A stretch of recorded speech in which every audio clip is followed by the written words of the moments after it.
wins, but this is a legacy fight for both men. I mean, he feels great. The thing about it is, coming off the quick turnaround from the last fight, which we fought in November, late November, we only had about a month off, so when we came into camp on day one, I said, this is like week 3. This is not day 1 stuff. This is like week 3. So at that point, really, our thing was to slow it down a little bit because he was way ahead of schedule. So we've been able to do that. We've been able to get him in a position to peak at the right time, which is tomorrow night. You want to be better on fight night than the night before or the night after. And that's a moving target, so it's not just a matter of reaching that target. You have to push a little bit sometimes and pull back sometimes. And I think that we're in prime position for him to be beat tomorrow night for the biggest fight of his life. Are you concerned at all, and it is the fact that Tyson Fury fought in September, so he had another 2-month break before Deontay stepped inside the ring, more than a 2-month break. Are you concerned at all, and I know you mentioned him hitting his peak tomorrow night, is there a concern about possibly having been overtrained because Deontay is such an active champion? No, I mean, I think if Deontay could fight every 3 weeks, he would. But of course, it takes longer to promote the fight, so I look at it as an advantage. You know, going into the first Fury fight, everybody said Fury has been inactive. But if you look at it, in truth, Fury had 2 fights since Deontay had last fought going into the first fight. So it was actually Fury who did have a layoff before all that, but going into the fight, he had fought twice since Deontay had last fought, so he was the more active guy. This time, we fought most recently, late November as opposed to mid-September. So those few months, I think, bode well for us. I think Deontay does better when he's more active, and I think Fury's the same. So I think having an extra few months off is not probably the best thing for a guy like Fury, but Deontay being active, I think, is great. What is your response to when Tyson Fury states Deontay Wilder is at home in his home gym, he's with his family, he's eating the food that he wants, and he's comfortable? Essentially, Tyson Fury is proclaiming, hey, look, I went to Las Vegas, I've been away from my family. He had an interview on ESPN. I'm a fellow Diet Coke drinker, and he goes, I haven't had Diet Coke in about 8 weeks to 10 weeks. I haven't put nothing bad in my mouth, and I see that he's eating well. What is your response to what Tyson Fury is saying about Deontay Wilder being too comfortable at home, even though he's done this throughout his career? You just answered the question. This is what Deontay is comfortable with. He's happy when his kids are near him, when he's got a very nice place, a house that he relaxes in, and it's home. I think, you know, every fighter is different. Some guys probably do need to get away, and they need the isolation, and they need the kind of the pain and suffering of that. But Deontay's not one of those guys. He's happy at home, he does well, his peace of mind is there, and so that's why we do it. Do you feel like, you know, you hear about, everyone talks about the concussive knockout power of Deontay Wilder, over 95% knockout percentage, the highest in heavyweight history. But in my opinion, Jay, do you think that Wilder doesn't get enough credit for his pure boxing skill and his fundamentals? Well, absolutely. I mean, I think he does not get the credit because it's one thing to throw a 47-punch combination on YouTube, you know, where everybody looks at the camera and, you know, you do 47 punches with, you know, 3 hips, 4 slips, you know, 5 dips, and everybody oohs and ahs, but it's different when you're in the ring. So the skills relative to being in the ring, the timing, the spacing, the distance, the positioning, all of that probably is the most skill. But that's the things that people don't really see. Look, when you have Deontay Wilder's right hand, everybody's first thing is we don't want to get hit by that. So they're not just going to be there for you to land it. So all those small, intricate, skill level things that get you in a position to be hit, to get people in a position where you can hit them with that, when you know that's what they're trying, first and foremost, not to happen. Though that's real skill, setting those traps, those incremental inches like against Ortiz. Everybody says, oh, you're losing rounds. There's battles, which is the rounds, and then there's the war, which is the result. So if you lose some battles, but you get in a position, you get the flank to win the war is you've won the war. So it's okay to lose a few battles if you're going to win the war. And that's what Deontay was working toward a conclusion. He wasn't just going out there and, he dropped around here or there. He was working toward a conclusion. And in the 6th round, I knew we were there. In the 6th round, I said, okay, now we're at a position where we're landing the shot. We can land the shots we want to land because footwork-wise, spacing, timing, distance-wise, we're where we need to be. And within a round and a half, the fight was over. So that doesn't play into your mind because getting back to your point about in that fight with Ortiz here back in November, that it looked like Deontay was losing some of the early rounds. But there is never a panic, or there's never a time you fought Ortiz. The first time when Fury was giving you the looks, various looks and things that Deontay never seen in the first fight. But I never see a sense of panic. I never see a sense of urgency. You guys are so locked in and dialed into what you're doing. What is the key to you and Mark Whelan being so relaxed and composed as to be thinking, look, we know we still got this? Well, Mark is relaxed and composed all the time. that's not the issue. Mark is like world champion, Olympic medalist. Being around Mark is like being at a mime convention. I mean, he's just a quiet dude, you know. But somehow Deontay can hear it. So Mark will be, and Deontay hears that. And it's amazing because I'm right next to him. And when Mark is giving advice to Deontay between rounds, generally speaking, I can't really tell what he's saying unless I kind of read his lips.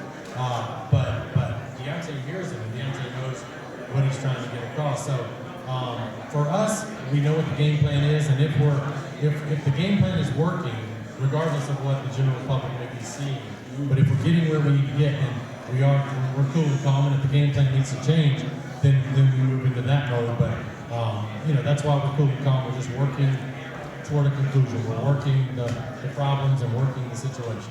Okay, so you obviously know your fight better than anybody on the planet, but to the consensus in this fight against Tyson Fury the second time, are you focused on not giving away those earlier rounds like what happened in the first fight? Because with Deontay Wilder's eraser, some can say maybe he's going to be too reliant on trying to land that home run shot. And even though it has happened in every single opponent that he's connected upon, what if tomorrow night he can't land that home run shot, Joe?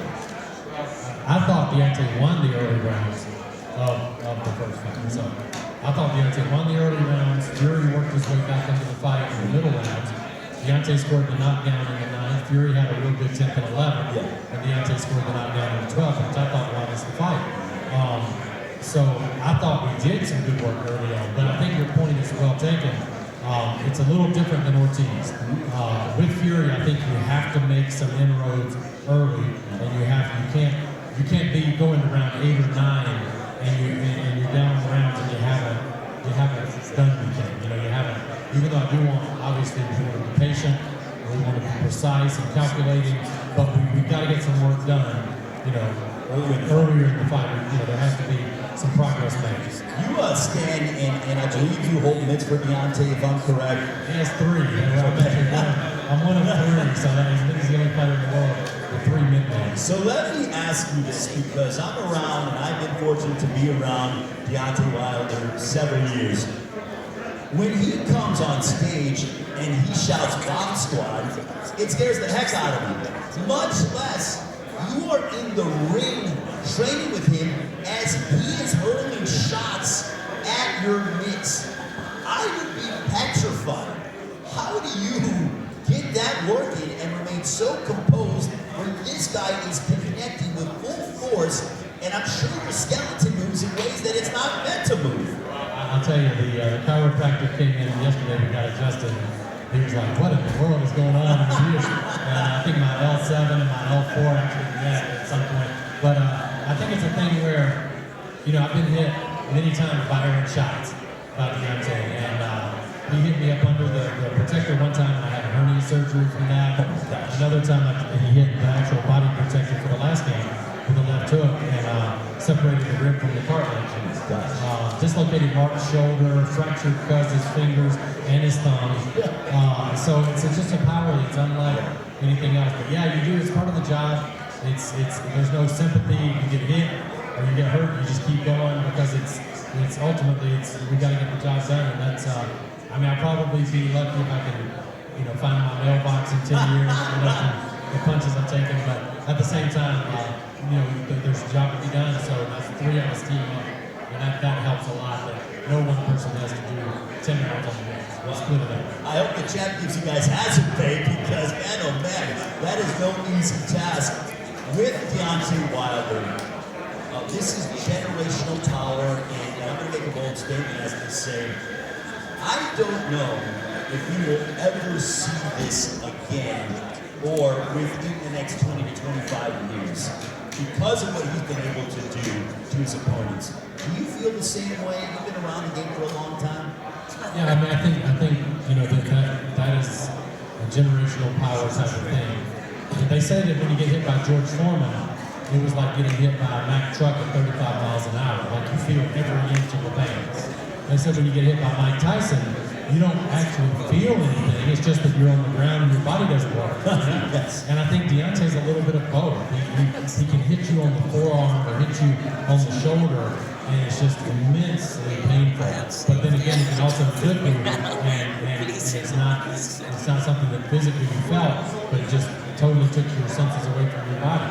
So I think he's actually an anomaly. He's a little bit of both. Against Tyson Fury, every great fighter needs that proper foil. The guy to push him over the limit. A guy to help propel to make him great. Not saying Deontay Wilder isn't great already, because I think both guys are great fighters, world-class champions. However, they've been going back and forth. But Jay, you can tell us, and it won't leave this room, but I almost feel like even though they are involved in trash up with one another, I feel like there is such a respect between the two, and when they're not fighting, I have this premonition that they actually like each other, that they both are these alpha males, that they get the best out of one another. Do you feel the same way? Well, I do. I think when they both go into the Hall of Fame one day, I think they will be the best of friends, and I think that they do like each other and they respect each other, no doubt. But I also think that they're both very competitive people. They're both alpha males. They're both very, very confident in their abilities. They both want the same thing, and only one of them can have it. And that's where the tension comes in. And that's where the trash talking comes in, and pushing and shoving. It's not fake, it's very real. But it's real because they're both so competitive. Not from something where they wouldn't get along. Deontay has had fighters, I think, that he's fought in his career that you probably will never be friends with or whatever. But for the most part, fighters like each other and they respect each other and all that. And I think that's the case here. It's just that they're both so competitive and they want the same thing. Well, what I love about this promotion is that it hasn't really been distasteful. Like, it has been two guys that are just like, I'm the best in the world, no, I'm the best in the world, and I'm going to prove it on Saturday night. It is the highest form of prize fighting that we are at, and neither man is taking a bad rap when it comes to the promotion of that gym. Well, I think that speaks to the class of both guys. And you got to remember, this is the biggest prize in sports. 2 undefeated guys, both huge personalities, both huge men. Boxer versus puncher, but the puncher can box and the boxer can punch. So there's a lot of room in between those two boxer-puncher lines. I think this thing could go a lot of different ways. And I think that this is the fight that people should appreciate, because everybody says, when are we going to get the big fights? Why don't the best fight the best and all that? Well, this is that. This is that moment. There's no need to talk about anything on the flip side of this or in the future. Let's appreciate this. Everybody's getting what they wanted. So I think that's where the focus and the attention needs to be, is tomorrow night, because it just doesn't happen that often. But now you've got 2 networks coming together. You've got everybody that they paved the road. And so now we just need to keep driving on the road.